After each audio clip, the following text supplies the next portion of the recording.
free yourself from trauma. Free yourself from trauma.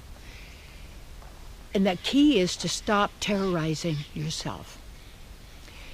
To stay in a state of inner knowing. It's like peace of mind, but even a peace is a P-I-E-C-E, like I give you a piece of my mind. You have to, the words that we're saying that sound the same, the consciousness, this mind app, then categorizes all of that and labels it and puts it here and says this is, and then starting to make that real.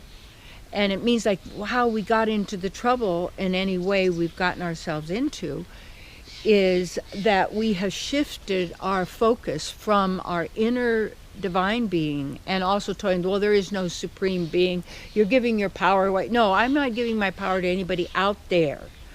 Is that I'm not giving it away. I'm drawing from the reservoir or the source that we all are part of already and already unified. You're not going to become unified. You already evolved. You already have it all because you can't get what you don't have. So you already have it all. And it is a matter of you convincing yourself of who you really are, to stop terrorizing yourself. Because every thought you have, every emotion you have, every word you speak is a spell cast on yourself. It is a curse, as you write in cursive, you see.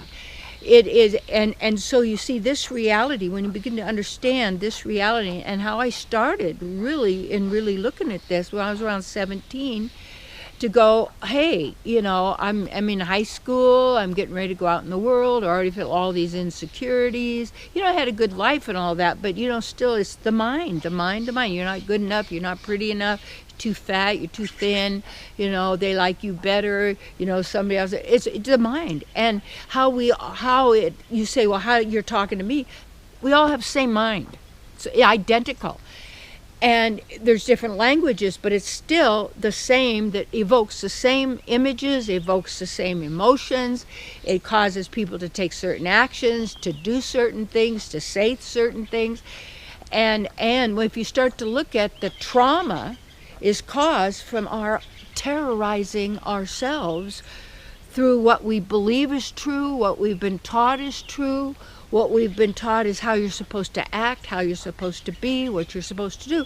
So it's that creates that chaos, and why people are so absorbed in trying to please the mind and the senses, what to hear, what to see, and so we become addicted to, like people are addicted to their electronic things and equipment and use it for what you need, but they become addicted.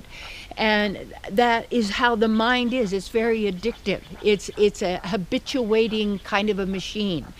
And so that's why then we are predictable. People are predictable because they're not being who they are. They've shifted their source from who they are to a virtual reality, to a simulation, to a belief and thought system, to words, to letters, to symbols, to all of this stuff. So the way to eliminate trauma is to first stop terrorizing yourself. How do you do that? Start to notice how you terrorize yourself. What do you get out of it? If you don't like it, don't do it.